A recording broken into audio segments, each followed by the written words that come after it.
Hello, my name is Sonali Chatterjee. I welcome you once again to an exciting brand new episode of Knowledge Feast.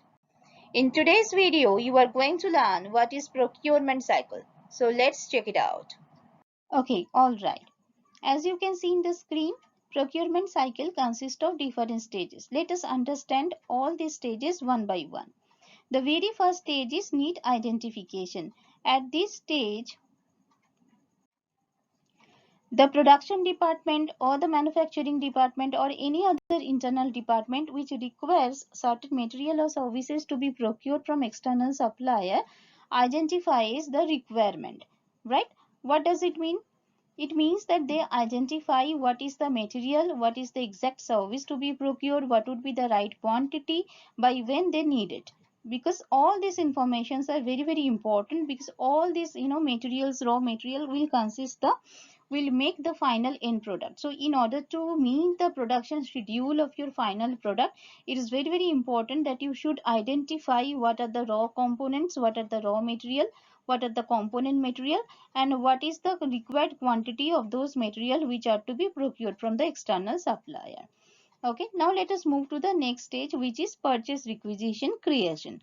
Okay, so once the requirement is identified, then the internal department employee will create a purchase requisition in the ERP software. Okay, so purchase requisition creation can happen automatically as an outcome of MRP run. Okay, or it can be created manually by the user in the ERP system. Now let us move to the next stage, the third stage, which is potential supplier selection. So once the purchase requisition is created and reviewed by the internal department, the purchase requisition is forwarded to the procurement department. Now the buyer in the procurement department will find it out who are the suppliers in the market who can provide the specific material which is required or the service which is required. Okay, now let us move to the next stage, which is send request for quotation. Okay, what does it mean? It means that once the buyer identifies the list of sources means the potential suppliers from where they can obtain the required quantity of the material or the services. Once that list is identified, then the buyer will float request for quotation into the market, and in the response the suppliers will be responding with the respective quotations. Okay, now let us move to the next stage, which is supplier evaluation. So based on the quotations which are sent by the respective suppliers, all those quotations will be evaluated based on the company policy, procedure, and the defined criteria. Defined criteria can include price, quantity, the location of the supplier, uh, time. Okay, in recent times, all the companies or most of the companies, they are actually focusing on sustainability, so they are looking for green supply chain partner, so that can be another criteria for supplier selection. Okay, so in a nutshell, there are a lot of criteria which are specific, which depends on company to company. So based on the company's policies, procedures, and the evaluation criteria, suppliers are evaluated. And finally, in the next stage, the final supplier will be selected. Okay, the final supplier means it may provide the best procurement terms to the company. That is why that supplier was selected.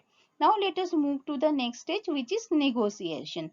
Okay, so once the selection of the final supplier is completed, then the buyer and the procurement department or the company will proceed for the final negotiation with the final supplier, because their key objective is to procure the material or the service from the selected supplier at the right cost, at the right quantity, at the right time, with right quality, at the right place. Okay, now let us move to the next stage, which is contract establishment. So if the negotiation is successfully done, then the company will establish, okay, a contract with the supplier. Next, for 1 year, I am going to purchase this quantity of material or services from you. This should be the delivery schedule. It would be the payment term. So all these relevant informations are captured in the contract. So that is a legal document. Okay. Now let us move to the next stage, which is purchase order creation. For example, one company can have a contract with its supplier that for the next 1 year it is going to purchase, for example, 1200 gallon of a chemical as a raw component. Okay, but the 1200 or 1200 gallon of raw material will not be purchased in one day. Maybe the purchase will be done in slots. Okay, maybe per month 100 gallon of chemical or material will be purchased from the supplier. So for each month one purchase order will be created with reference to the contract. So contract number will be same, but with reference to the same contract multiple purchase orders can be created. Okay, until when? Until the contract is valid. Understand? Okay. So let us now move to the next stage, which is goods or service delivery. So purchase order is created in my system. In the ERP system, purchase order copy will be sent to the supplier. Supplier will understand, okay, this is the purchase order. In respect to that, it will send, the supplier will send a sales order to my company. And after that, based on the delivery schedule and the purchase order and whatever terms and conditions the supplier is having with the company, based on that, supplier will send the required of quantity material or services to the company, right? Then goods received and invoice verification will happen in the next stage. So once the material and the all the services will be provided by the supplier, it will reach to my physical premise, right? So material and service will be received, and accordingly in the ERP software system good receipt document will be posted. And along with the material and services, the vendor will also send, the supplier will also send the invoice copy, right? So that invoice has to be verified. It can be verified in a two-way process, it can be verified in a three-way process. Two-way process means the invoice is verified against the purchase order, and in the three-way matching, the purchase order, the good receipt document and the invoice, three documents are validated.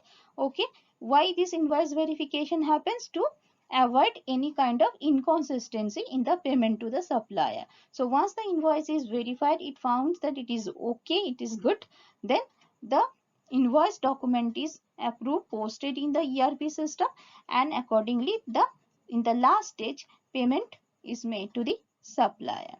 So that's all for today's session. Thanks for watching it. If you really like the video, you can subscribe to my channel. You can add your comments and like. Thanks once again. See you in the next session.